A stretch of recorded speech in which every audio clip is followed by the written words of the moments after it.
a Pod of Tea podcast, your go-to place for tea and chats. I'm your host Emma, and I'm joined today by one Jack Ewins. Hello, Jack. Hello again. Hello. How unusual to see back.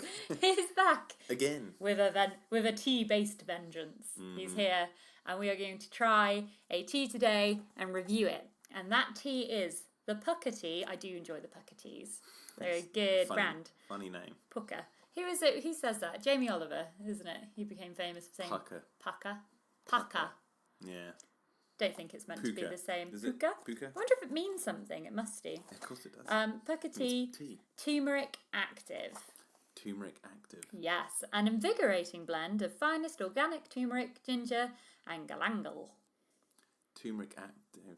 Yeah, so we sounds serious. Sounds very serious. We're going to. Well, the first thing it says on the back is "Run wild." So we're going to be energised and ready to go. Life is for living. Yes, it is, and that is a quote. I don't think they're quoting Rebecca Felgate, but whenever I say it, I'm quoting one Rebecca Felgate because she says life is for living. I actually wrote a song about that. Do you remember that song? Nope. What was the title? What did I call it? You don't even remember it. I can't remember the title. But it had "Life was for living" is one of the I remember that. was one of the lyrics. I remember you had a song with that in. Every vibrant moment is pure gold with the glow of legendary turmeric.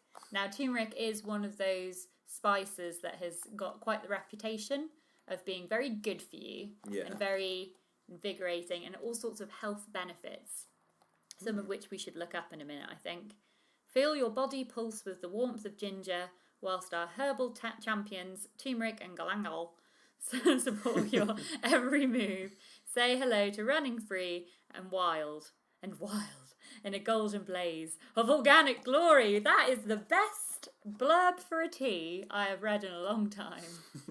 How would you rate it out of 10? That blurb, 10 out of 10. I mean, if something's going to sell, I mean, a tea as well. It's selling a tea and it's making it feel like it's selling you pure energy. Exactly. That's what I want on this busy morning. Absolutely. So, good news, it's for dynamic living. So, we need to infuse it in freshly boiled water for up to 15 minutes. So, I've got a teapot on the go here. I've put 2 sachets, 2 tea bags in there. And if you have a look, Jack, that is one yellow tea. Ooh. And that is one hot teapot lid. Oof. Yeah? Yeah, it smells Enjoying the smell? Oh, it's very ambery colour. It's like a cloudy amber colour. I can really smell the ginger. Although it kind of looks like something else. No. No. Oh, you can actually go on the website. Pukka have a website where they will tell you about how these herbs and spices will make you come alive, which is very, very exciting. So here we go. Turmeric. Turmeric is an ingredient in curry that I have only just bought for our kitchen, and to this day I've been trying. So I can say that she has been very excited about this. About the turmeric. I've heard a lot about the turmeric. The turmeric. Coming into this household for the first time. Because I have seen a series of recipes that call for turmeric and we haven't had it. And then I've kind of like hodgepodged my way around various curry recipes, not including this, one would say, somewhat vital ingredient to a couple of these things. So now we have it, and I made a curry the other night. I am yet to actually follow a proper recipe for a curry. I've kind of gone with the chuck it in and see attitude, which worked out quite well last time. You make really nice curries. It was really good. What do you call them? Improvised curries. Yeah, curry improv is what we practice here in the Ewins household. So it went really well. So I wonder if the turmeric will stand out. And I had a turmeric tea not long ago, and it was prior to me buying the turmeric for curry. So I'm wondering if the flavour association of it being for a savoury dinner as opposed to a tea might come into play here. I'm hoping it won't. I'm hoping we'll just drink this and go, oh, that's a ruddy good cup of tea, is what I'm hoping. I think that's what everyone hopes when they make a cup of tea. Yeah. They're hoping that when they take that sip, they're like, this is a ruddy good cup of tea. Ruddy good cup. We don't want a disappointing tea. No. Is what Who I'm does? saying. Who wants a disappointing cup of tea? They do exist, though. What, people who want a disappointing cup of tea? Disappointing teas exist. Yes, but no one wants them. No one wants it. So what would you say is the most disappointing cup of tea of your life? Okay, there wasn't a specific. Well, there's a specific one that I'm thinking of, but the time frame of when it happened is like kind of blurred. It was like when I was a kid, I was dunking my digestive biscuits in the tea, and it was already kind of a milky tea, so I was a little bit like, oh god, I think I put too much milk in this. And then the whole biscuit just went in there and sunk to the bottom. No. And I think that obviously the biscuit was the thing that made it worse, but just everything about that tea was just, yeah. But if we're talking broadly speaking, and this happens a lot, the most disappointing cup of tea is the ghost tea. The ghost tea, yes. That's where you go, you think you've still got a cup of tea left, or you've still got like half a cup left, and you go to reach and you go put it to your mouth and you look and it's bone dry in the cup because so you finished sad. it an hour ago. Yeah, Yeah. I have experienced ghost tea. I hate them. I hate the ghost teas, It's so but they sad. happen all the time. But And then you're at a quandary. Do you get up and make another tea? of course, yeah. Yeah, there is no quandary. First port of You call. just simply Yeah. go and make another You tea. have to remedy the situation. Yes. Fix it. Fix your Fair. mistake. And try and remember because it's disappointing because that means you've forgotten the tea. Yeah. Have It's you not ever done that? Have you ever made a tea and forgot to put the tea bag in and then been a bit confused? No. I feel like it's something I've probably done at some point. I tend to, when I go to make a cup of tea, I'll put the cup down. Before I even turn the kettle on, I'll put the tea bag in. and the milk sometimes. Heathen. And I'll then boil the kettle. But what I mean is, like, it's not... The ghost tea isn't so much disappointing because you don't have a tea, which is sad enough. It's the fact that you forgot the tea you just drank. It's like, it's a disrespect to the tea you just drank. And it's like, that's like salt on the wound, that is. It really is. It really, really is. It's now making me want... I'm going to very much enjoy this turmeric tea, but you're making me want like a proper... English breakfast tea. Because all I've had this morning, oh my gosh, I am addicted to the David's tea that I brought back from Canada, the one that I talked about last week, the Buddha blend. It's so good, and I am going full committal with this tea. And what I've started doing is getting up in the morning, making one, and then putting on a yoga video and doing some yoga, and in the kind of more resty moments having a sip of the tea, and then finishing the tea at the end of the yoga video, and it is so nice. It's lovely. I can say I haven't had one yet, but the smell is amazing. It smells lovely. So I think when I run out of those, I'm going to have to quite quickly try and find something that's similar, because I'm wondering, there must be a David's tea supplier somewhere in the UK. You can probably order it online. Yeah, probably. Have it shipped over. Have a crate. A crate of tea. Hit in. me up, David. It's so nice. So I've had that, and I'm going to have this turmeric tea now, but I haven't had my classic. Should we actually have some turmeric tea? Yeah, how long is it? It's been brewing for about 8 minutes. And it says up to 15, so it should be fine, actually. Okay. I'll just have a bit... Yeah, we'll meet in the middle. We'll meet in the middle. So let's have a little pour here in the cups. So not only are you going to hear this sound, but if you could see it, it also looks like what it sounds like. Jack Ewins lowering the tone on Pod of Tea podcast. My apologies, everyone. Here having a civilised beverage. Welcome to the urine sample episode. No! Jack! Jack's not allowed on the podcast anymore. Who am I kidding? Constantly, I'm like, hey Jack, you record a podcast with me today, please? Oh, that smells spicy and lovely. And it's steaming invitingly. First sip. Oh, I burnt my tongue. Oh no. Can you taste anything? Not really. No.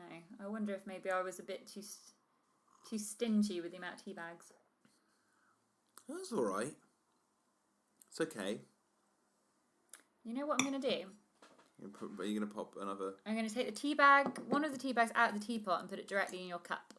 Ah. So it can infuse a bit more, because that don't taste too strong. Okay. Okay, if you bring your cup over. There we are. All right. For you. Hey, I have a tea bag. Oh, the tea bag's like all yellow and everything. Wow, it's super yellow. It looks like there's curry in a tea bag. Pretty much. What are we doing here? We're dunking curry in water. Gonna let that dunk and infuse. Badunk-a-dunk. Badunk-a-dunk. Doesn't that mean bottom? Yes. Honestly, how uncouth we are being today. Deary me. So that's brewing. That is brewing. Your story about the biscuits earlier, the biscuit Yeah. going into... Jack's got a very strange method for dunking his tea right now. It's quite akin to turning his hand to some kind of fishing rod, I think is what you're doing. I'm just holding my finger out and I'm pulling the string of the of the tea bag over my finger like a crane. Galileo mechanism or something we've got going on over here. Amazing. I don't know why. Yeah, the biscuit falling in the tea just took me back to going to, I want to say like preschool or something. It wasn't nursery, it was even before nursery. So here in the UK, you tend to go to nursery and then you enter reception, which is the first year of school. So when you're in nursery, you're like 3-4 years old. Oh no, it must have been a play group because I went with my mum. So mum took me to this play group and they would serve squash and biscuits. And I remember someone dunking their biscuit into the squash and then I did it and then the grown-ups were, and I think we were copying the grown-ups dunking their biscuits in the tea. So we were like tiny little tea drinkers in training, dunking our biscuits into the orange squash. And it tasted gross. And I remember being really sad because I'd get bits at the bottom of my squash and I'd be like, why? But I just remember thinking that's what you had to do. Well, I watched this video online yesterday of this dad doing push-ups and then he does like a run on the spot and then he starts doing squats and he's got this like must be maybe 1-year-old just copies him. Like it's just doing exactly the same thing. But when he comes to do the squats, like the dad does like goes down and up and down and up and the kid just goes down and just stays there while his dad's the kid's just sitting there like just squatting because it doesn't quite understand what it's doing. But it's like imitating the parent. Yeah. Yeah. That's adorable. Yeah. Yeah, that's what you do as a child, isn't it? You copy. Mhm. And you copied Dunkin' biscuits into juice. Yeah, I did. Or squash. Sure. Rock and roll life at preschool. I've got. What's your earliest memory? My earliest memory is being in a pushchair, or because earliest memories tend to be really blurry. It's either I'm in the pushchair or I'm looking at the pushchair being brought up the stairs by my parents before my sister was born. So like we're talking. You were like, really young then. Yeah, in like 1989. This must be. So you were like 1. 1 or 2. Your earliest memories when you were 1 or 2. It's really blurred, but I just remember going up the stairs. That's it. Wow. I couldn't tell you anything else. Like it, but it's more so. I'd say it's more a feeling memory rather than a visual one. Mm-hmm. Like I can kind of picture it, but I can't tell you what colour the walls were or what my parents, were looking like. I think there was like a wooden panels on the stairs. I don't think that's right. So we only lived in that flat because Kat was born sort of when they were moving, I think. But yeah, that's like I'm oldest I must have been was 2. Wow, that's a really early memory. Really, so Kat really might early. have been born, but yeah. I think one of my earliest, I can't tell anymore if it's my memory or a video. Yeah. So there is a video of me.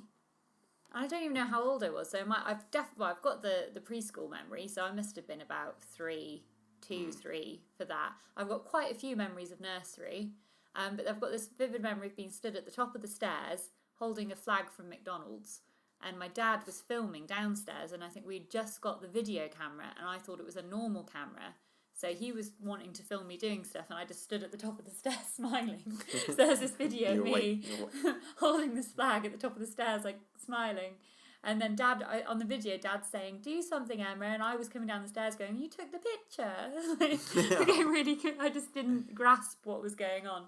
But you say this might be an actual videotape. But I've seen the video of it. So you don't know if you're just remembering watching the video. Or... I feel like I can see my dad at the bottom of the stairs with the camera, but am I just imprinting that memory on myself because I've seen the video? But then does that constitute a real memory? Because you did it. Who knows? You did it, and you can visualise seeing your dad down the stairs. It's not like that didn't happen. There's video evidence, Emma. Exactly. So I'm not sure. It is interesting when you think about that. I think like the one that stumps me is what's your next earliest memory? See, no one can remember the second one. No. You can go back to like the furthest one, but what's the second memory? They're not in chronological order. No, I have like loads of kid memories. Loads of kid memories. They were great. I remember painting. I'm doing the commas here, the air commas. Commas? What are they? They're not commas. Speech marks. I'm doing the yes, an air. I'm just Air punctuating. Quotes. Air quotes, as they. I'm using sign punctuation. No, air quotes. We were painting the building outside in nursery, and they would give us paintbrushes and tubs of water, and we were like paint, paint, paint. And obviously we weren't actually painting at all, but that was like one of the funnest things you could do. That's that was just child labour. They were just yeah, getting you to just wash clean the everything school. Yeah. really slowly with this paint and up to a very particular height. But Yes, yeah. you're painting. Have now you get had this graffiti off. Yeah, scrub it up, job, kids. Have you had any more of the tea, Jack? I have. It's what lovely. do you think? Well, I said it's lovely. That's just because it's warm and it's a drink. But if I'm being serious,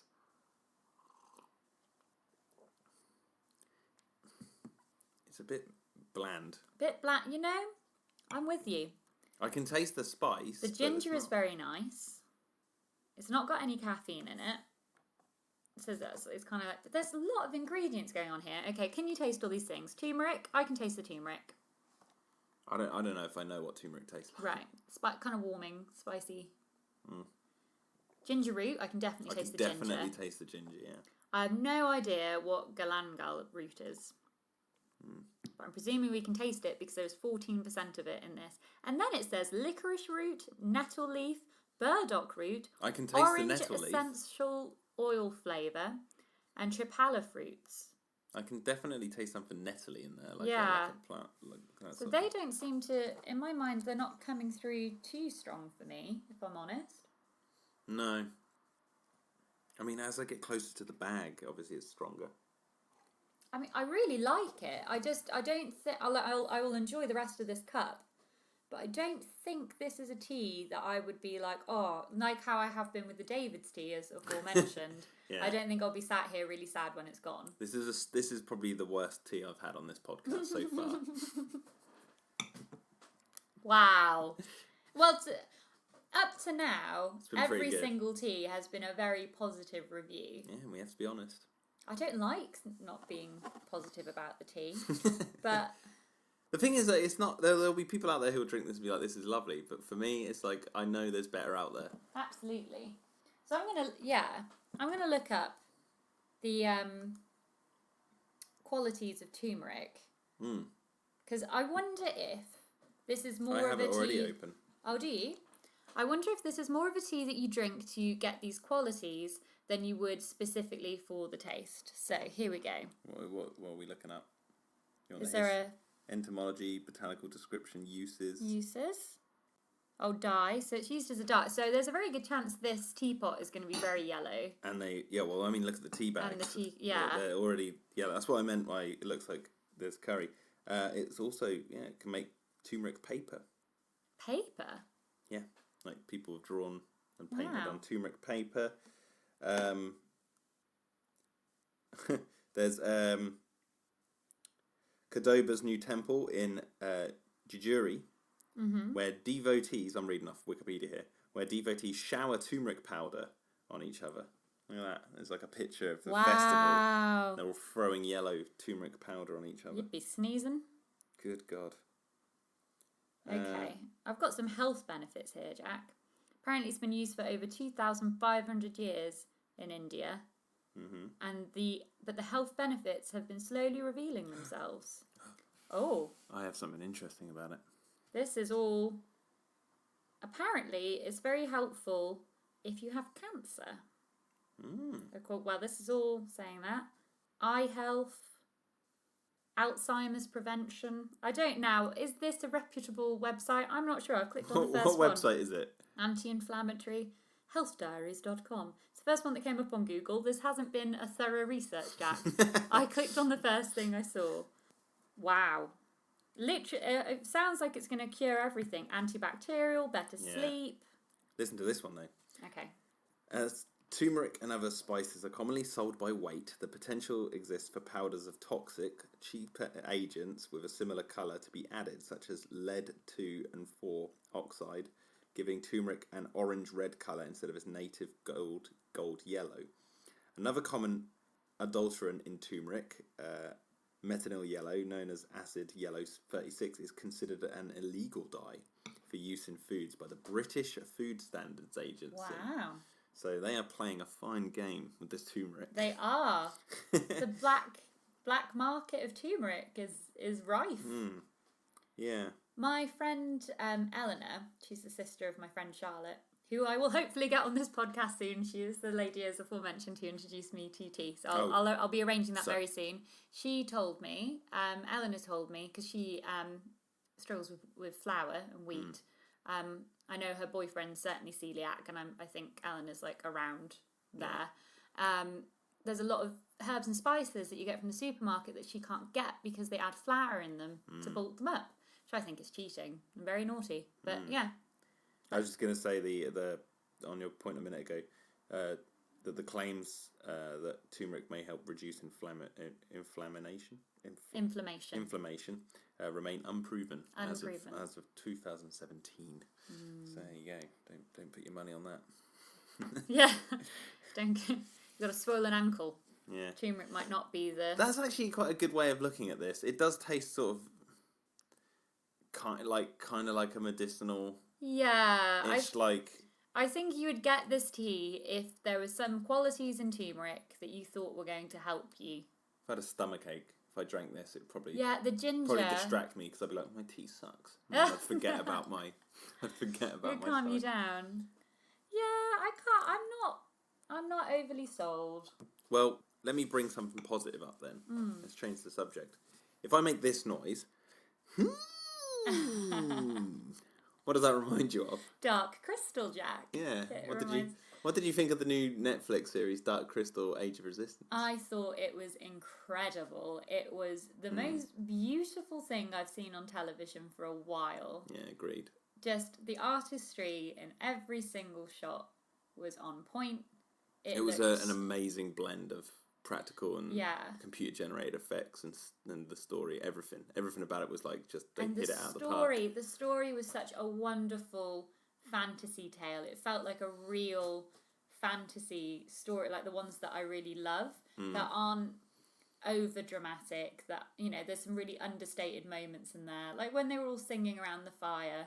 In a moment of mourning, and the way they kind of dealt with that scene and the relationships. They're puppets, and the relationship felt so. Sorry to ruin that for you if you didn't know. The relationships felt so real, and their emotions felt so real. It was literally everything that I want in a story. Yeah, I like I was saying to you when we were watching it. We won't really talk about the plot or anything because just watch it. Is what I say. You don't need to watch the old 1982 film. No. You can just watch this series because it's a prequel and you'll understand what's going on because it's all explained. But I was saying to you, a lot of fantasy things, especially since Lord of the Rings became such a massive hit, a lot of fantasy films tend to have just fallen into kind of replicating that sort of look and feel. Like for example, his one like Snow White and the Huntsman film. I haven't seen it, but I've seen what it looks like, and I'm like, that looks like it could just come from Lord of the Rings. There's nothing that defines it from other fantasy based things. There's been a lot of those. There are exceptions, but Dark Crystal, the mythology that they have for this show, that they expand upon in comic books, but and obviously the original film that kicked it all off. But the mythology in this series, regardless of everything else, is so rich that they have these creatures in there called podlings, which are one could argue are their equivalent of hobbits. No, but they're so different. But they're so different. Yeah, it's you've got this little tiny group of a race of humanoids. Yeah. Who like to live in the mud and all that. That's what I mean by they're kind of like the hobbits of that universe. But their houses, everything is so different that you're it feels like its own thing. It doesn't feel like they're absolutely it feels very original. Everything about it feels very original and in keeping with that world. And they have really put a lot of effort into expanding on that world and making sure that it feels very rich. Yeah. There's a lot of history behind everything that's happening on the screen. It feels like that world has been around for a very, very, very long time. There's no pandering to the audience about explaining exactly how everything works. Yeah, they don't treat you like you're not clever enough to figure it out. Yeah, the characters, you just watch these characters live in it. it's just an amazing show. I wanted to bring it up because it's like we've been obsessed with it over the last We week. really have. We watched the first episode thinking, we put the first episode on thinking this is going to be good, and then I think we were both blown away by how good it was. I went in with low expectations. I really did, because Really? Netflix was something that was sort of dying off in my mind. I was like, I'm not really impressed with it. Like, I'm not impressed with what they're producing. I'm like, the film choices on there, they keep removing things that I want to watch.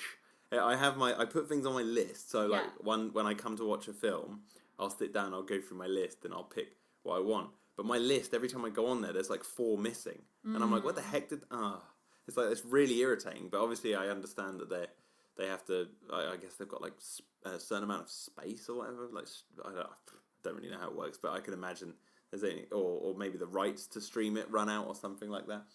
But I went in with low expectations. But then, like, over the last, like, 2 or 3 weeks, Netflix have won me back with the Dave Chappelle and Bill Burr specials. I thought they were hilarious. And then Dark Crystal. I was like, okay, Netflix, keep producing stuff like that. Keep throwing money at productions like that, because that's good. Like, I want that sort of stuff. Like, they're not... It didn't... What I mean is, like, Dark Crystal didn't feel like it was talking down to its audience at all.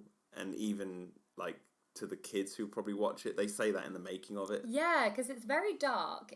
I actually spoke to someone at work and said, I wouldn't let children watch it. And then we watched the making of, and I was like, I need to rethink what I think is appropriate for children to watch in a way, because you can't wrap them up in cotton wool. No. And if you think back to what we saw as children, things we love. Yeah, things that we really, really love. There were some really dark and scary things. Like, I know everyone of our generation is absolutely terrified of the character in Who Framed Roger Rabbit when he gets run over by the steamroller. It's terrifying. I was specifically terrified of that. I don't know I about was scared of it too. Okay, and so other that's people us I've too. spoken to are scared of it. Because I remember as a kid watching him get run over by that steamroller, because I was a kid, I didn't get the twist that he was a cartoon. Yeah. So like, I saw him get run over and he's screaming, and I thought they're actually just killing him. And it was the most horrendous thing. Even though he was the bad guy, I felt like sorry for this guy. But then when his flat body started moving, I ran out the room. I was like, it just freaked me out. So It's scary, and we watched all that kind of stuff. Yeah. And there's a lot of things in children's, like even Pixar, that you watch, and I think we don't clock that to a child. That's really scary. And we haven't quite picked up on that yet. So my example is my friend Elizabeth. Her son was really upset by Finding Nemo. And when she said it, I was like, why? Like, it's such a... And then she explained, like, at the beginning of the story, the mum dies, all his brothers and sisters die, and all that's left is Nemo and his dad. Yeah. And I was like, oh my God, that's so dark. Yeah, and that's genocide. Her son was sat next to his mum and got really upset because it made him think about things like that. And it's like, actually, that's really, really dark. But it's important for children to be able to have access to these things, because they've got to learn and they've got to figure out how to process stuff. Well, that's the thing. It's like, one way of looking at it is just like, they've got to learn about the world, and the world isn't exactly all roses. Like, it's not all nice. So you have, and the only way you're ever going to be able to face like the sort of dark times in the real world is to face them when you're really young, because when you watch something in a film that sort of scares you, it prepares you. That's what it essentially does. It prepares you for going out into the world. But like, kids are weird and they're different and they're flexible. Like, for example, I just said I was terrified of the ending of Who Framed Roger Rabbit, but I could watch Alien when I was 4 or 5 when Mum put that on, and that's definitely not for kids. No. And RoboCop, which is a really violent movie. Like, so I used to watch all that stuff when I was a kid, and that didn't faze me. I remember being sort of disturbed by the imagery, but I wasn't like waking up in the middle of the night like, oh God, and having night terrors or anything. But the Who Framed Roger Rabbit thing it just got to me for some reason. I don't know if it was like what happened in the day or whatever. But then you watch it as an adult and you're like, this is ridiculous. How could anyone actually be like scared of this? Yeah. But Dark yeah, that was Crystal. it. Dark Crystal. As a grown woman, watched it, and I had to turn away at one point because Yeah, I it's was really- scared by it. They didn't. And so that's why I was concerned. I was like, I don't know if kids should watch this, but actually, no, I think it is appropriate. But you need to, like, if your child is sensitive, maybe like look out for certain bits. Yeah, they did, but that's what I liked about it is they didn't hold back, and that's No. what surprised me because I was Yeah. watching it going, this is like for something that is aimed for a younger audience. This is really well done, and it doesn't even feel like it's talking down to the adults who might be watching. Yeah, it, let like, alone the children. Yeah, No, exactly. absolutely wonderful. It like all those I was saying to you about how much I love kind of a medieval era and how I'd love to be able to just sort of immerse myself in that. It ticks all of those boxes. Yeah, it really amazing. does. And it's funny because it's set on another planet. Yeah, It's just another up in space. completely different planet. They're with their technically own all laws. aliens. Yeah, they are aliens. Yeah, no, they really are. Which is nice. It's nice when like there's even in that there's like a subtle grounding in our reality because you could imagine somewhere out there in the big wide universe is Thra. Well, it's the because Jim Henson and Frank Oz they all worked on Star Wars and stuff, so it's that same sort of thing. Star Wars, why that resonated with so many people in terms of its like convincing them that it was like a reality they could buy into, is because it says that simple phrase right at the beginning, a long time ago in a galaxy far, far away. Yeah, so that one's set in the past. That's set in the past, but in a galaxy far, far away. It's like a juxtaposition of future and past off somewhere in before we even come along. Yeah, So, it's nice because then you can still associate it back to yourself, can't you? yeah, exactly. So and Dark Crystal does the same thing. It's like we're going to see a lot of fantasy elements. You've got all these like woodland creatures and all this sort of stuff, but we're on another planet. Yeah, And it could be anywhere in the galaxy. It's a very common thing. The dragon books that I really like, the Anne McCaffrey ones, that is set in a world where humans came from, and it's only explained like if you have to get a few books in, I think, before it's met, or it's kind of like alluded to in the first couple of books, but you kind of have to dig in, and then you realise what happened, and it's that people from our world must have learned some serious space travel, and then they came over to this planet and landed and got completely cut off from Earth because the main antagonist in the Anne McCaffrey books is a big star called the Red Star that shoots down things called thread, which is like this plague that happens. It burns. If the thread itself hits you, it will burn you, and it burrows into the ground and repopulates and eats everything. And the only way to stop it is dragons. So the Red Star came along, and not only the thread, I believe what happens is that it then disrupted the signal back to Terra, so then they lost all communication with this past civilization, which is our civilization. So then, and it's nice because then it explains why there's a lot of like crossover in the culture. You're like, oh, that's a very like, human thing to be doing, because they're not aliens, they're humans, and the way they organize their social structure and everything is very similar to what we would have done like a few hundred years ago. So I like when fantasy does that, because it's, you could go off on any which way tangent. So just having a couple of little like anchor points for us is always quite pleasant. Yeah, exactly. Because it makes you kind of smile. And then Dark Crystal definitely has that. But yeah, I just wanted to mention it on this podcast just to say, if you're listening to this, go watch it. It's amazing. Like really. Yeah, really good. Best thing in my opinion Netflix has produced ever. Really good. I agree. Would you recommend that they take a turmeric active when they go to watch? No. No. Do you feel like you could now run wild, Jack? Is it giving you energy? If I'm honest, I felt like that before drinking the tea, so I can't say yes. Can't give it that point. Yeah, I'm not sure. I mean, it's a beautiful box again. Pukka know how to make a very delightful looking box. But, okay, so... What would you rate that then? Out of 10? 5? Oof. Pretty low, isn't it? I just don't feel like... I was going to say 4. 4. I think because now I'm drinking lots of different tea, my palate is being spoiled. So the bar is being raised. It is being raised. So whereas that excitement I get at just trying something new is now being mitigated by, but it's not as good as this other new thing I had recently. Oh dear, tea snobbery. But the thing is, that if they're two different teas, yes, can you really compare them? Yes. Right. By your own enjoyment. I can compare this to an English breakfast tea. I enjoy the English breakfast tea more. So this is enjoyment where level. I mean we could go on a whole tangent about the way subjective taste works. But what I mean is like, should you compare one English breakfast blend by one company to another English blend by another company? I think you can.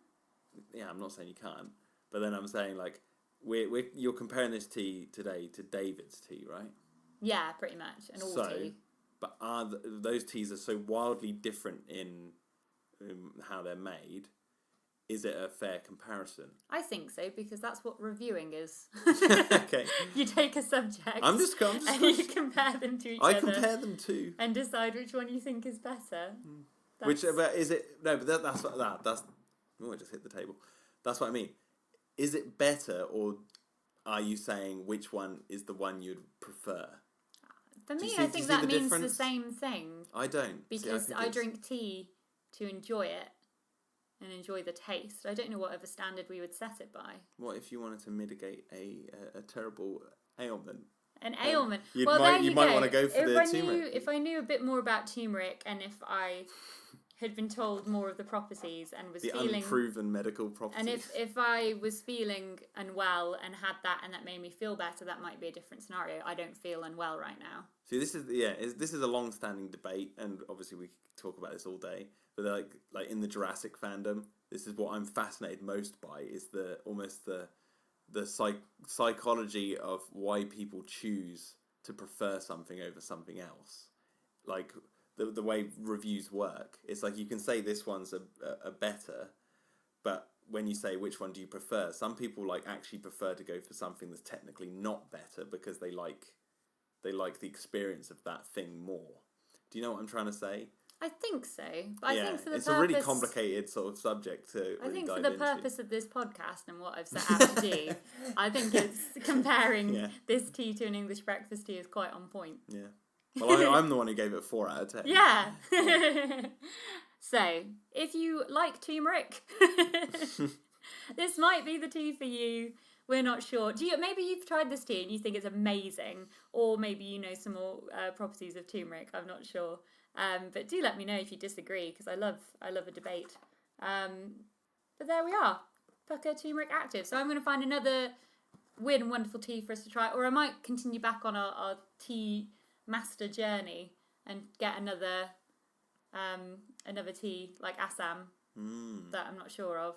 I was thinking I might get a few different types of tea soon, and we'll try them one after the other to try and figure out, like, out of the black teas. We can go deeper into our conversation about how to review a tea. how to just review in general. Yeah. Just reviews in general and how they actually work. Yeah, so we'll do that. Thanks for coming on again, Jack. No worries. I'm now going to go make an Earl Grey. Yeah. Oh, do we have Earl Grey? Oh, God, don't say that we don't know. So we're going to the shops. So have a wonderful day, everyone. Thank you for listening to Pod of Tea. If you're listening to this on iTunes, I would really, really appreciate if any of you could leave a review, good or bad. That would be really nice. It'd be great to interact that way. Until a fortnight's time, everyone. Toodle pip.